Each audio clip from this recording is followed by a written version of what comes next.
ये आकाशवाणी रायपुर है। प्रादेशिक समाचार बुलेटिन के साथ मैं अभिलाषा शुक्ला।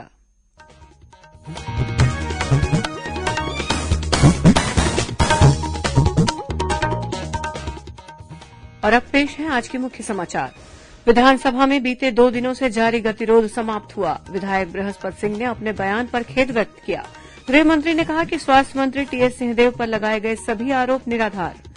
राज्य के विभिन्न स्थानों में हाथियों के हमले से हो रही लोगों की मौत का मामला सदन में गूंजा। प्रदेश के 28 में से 26 जिलों में कोरोना पॉजिटिविटी दर 1% से नीचे। और मौसम विभाग ने अगले 24 घंटों के दौरान राज्य के कुछ स्थानों में भारी से अति भारी बारिश होने की चेतावनी दी। 18 वर्ष से अधिक आयु वर्ग के लिए सरकारी केंद्रों पर निःशुल्क राष्ट्रव्यापी कोविड टीकाकरण अभियान जारी है।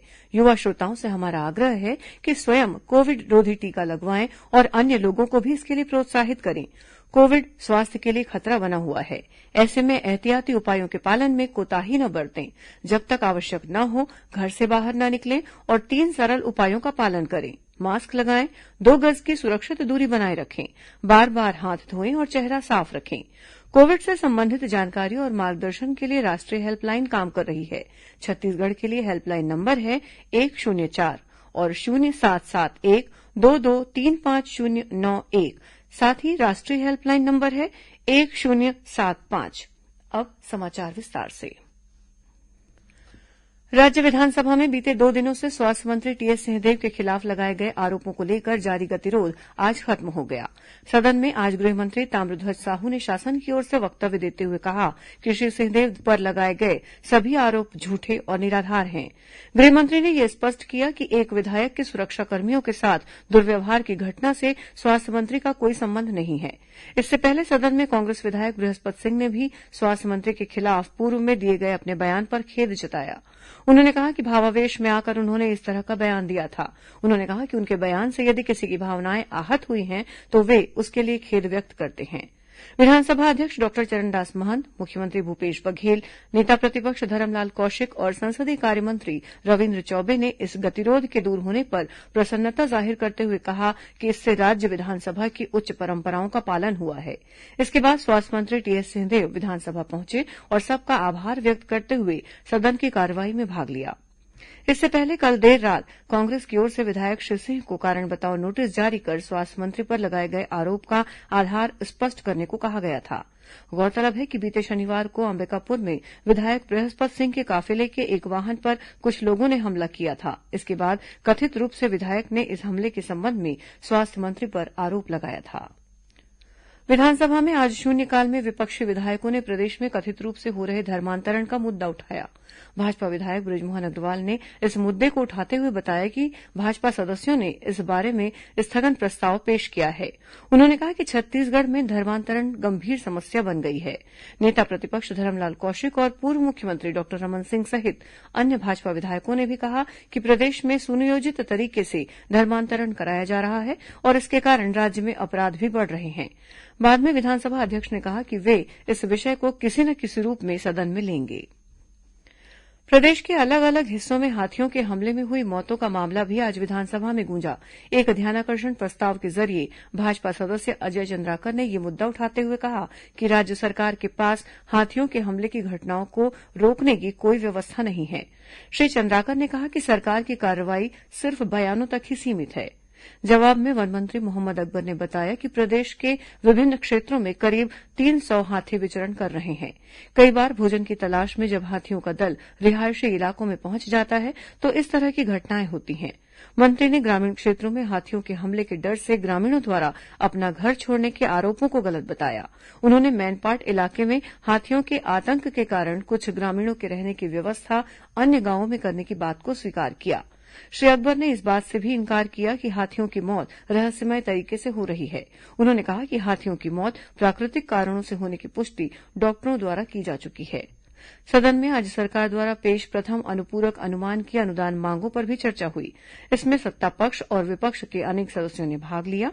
ये प्रथम अनुपूरक बजट करीब 2,485 करोड़ रूपये का है। राज्य विधानसभा में आज चंदूलाल चंद्राकर स्मृति चिकित्सा महाविद्यालय दुर्ग का अधिग्रहण संबंधी विधेयक पेश किया गया। सदन में आज संसदीय कार्य मंत्री द्वारा विधेयक पेश करने पर विपक्षी दल भाजपा के सदस्यों ने आपत्ति जताई। भाजपा सदस्य बृजमोहन अग्रवाल और अजय चंद्राकर ने विरोध जताते हुए कहा कि संसदीय कार्य मंत्री द्वारा मूल विधेयक पेश किए जाने पर इस तरह की परंपरा कायम हो जाएगी। इसके बाद स्वास्थ्य मंत्री टीएस सिंहदेव ने सदन में यह विधेयक प्रस्तुत किया। श्री सिंहदेव ने सदन को यह भरोसा दिलाया कि महाविद्यालय के अधिग्रहण के बाद किसी की भी लेनदारी या देनदारी में कोई दिक्कत नहीं होगी। गौरतलब है कि बीते 20 जुलाई को आयोजित राज्य कैबिनेट की बैठक में इस चिकित्सा महाविद्यालय के अधिग्रहण के प्रारूप का अनुमोदन किया गया था। खबरों का सिलसिला जारी रहेगा। अभी वक्त है एक छोटे से विराम का। छत्तीसगढ़ ने है ठाना गांव गांव पानी है पहुंचाना। छत्तीसगढ़ सरकार की अगुवाई में जल जीवन मिशन 2023 तक ले 39 लाख ग्रामीण परिवार मन के दुआर तक नल कनेक्शन ले पानी पहुंचाए की योजना शुरू करे है, जेमा 55 लीटर प्रति व्यक्ति प्रतिदिन के हिसाब ले सबो मनखे मन ला पानी उपलब्ध कराए जाही। अब हर जन ला मिलही जल, हर घर पानी छत्तीसगढ़ ने ठानी। पहुँचाबो पानी कुरिया कुरिया मुहाटी मुहाटी। अधिक जानकारी बर ग्राम जल एवं स्वच्छता समिति में संपर्क करो। जल जीवन मिशन द्वारा जनहित में जारी। प्रादेशिक समाचार आप आकाशवाणी रायपुर से सुन रहे हैं और अब आगे बढ़ते हैं बाकी के समाचारों की ओर। प्रदेश में कोरोना संक्रमण की स्थिति में लगातार सुधार हो रहा है और औसत पॉजिटिविटी दर 0.51% पर पहुंच गई है।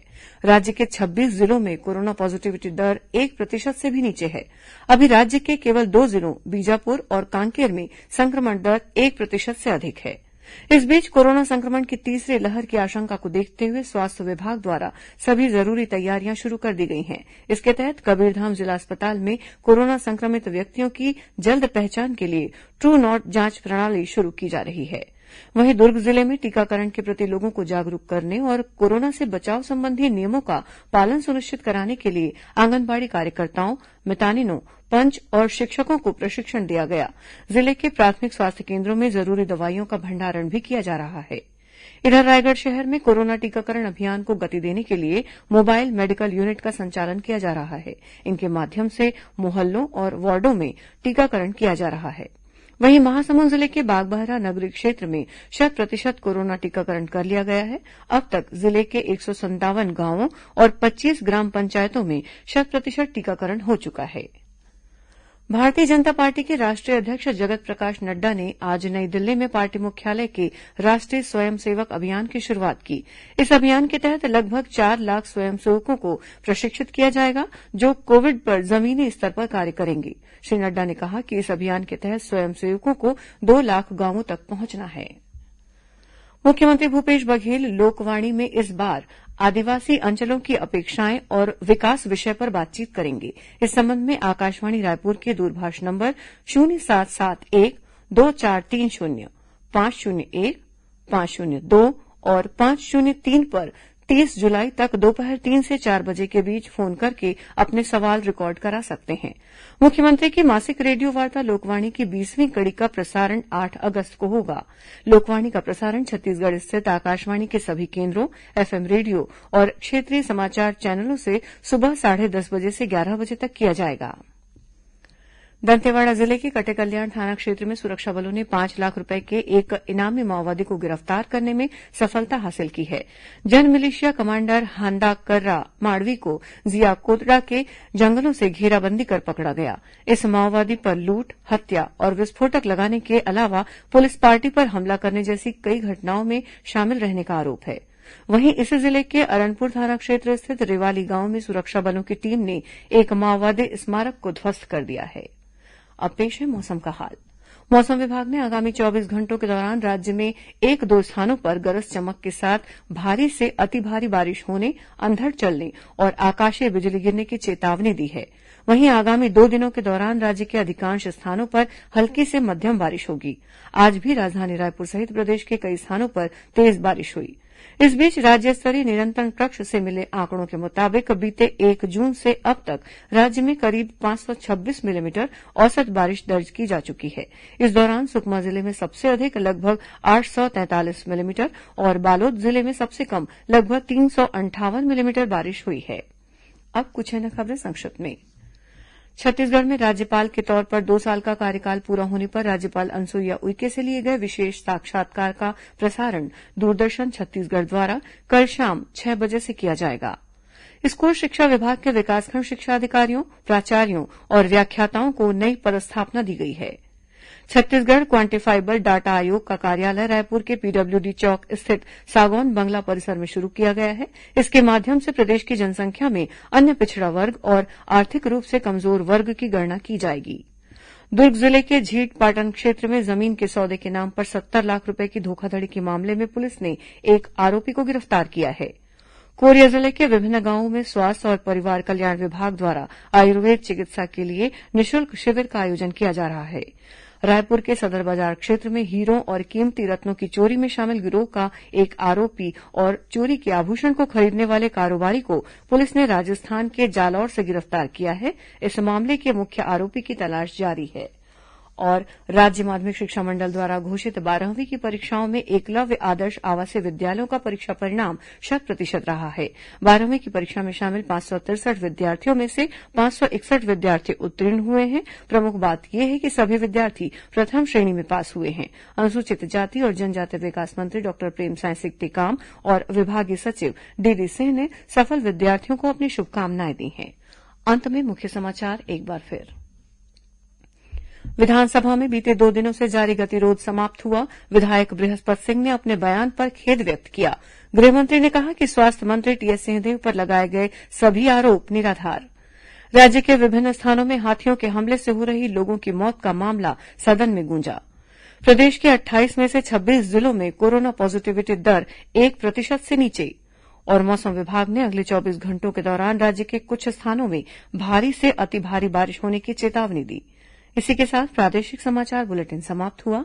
नमस्कार।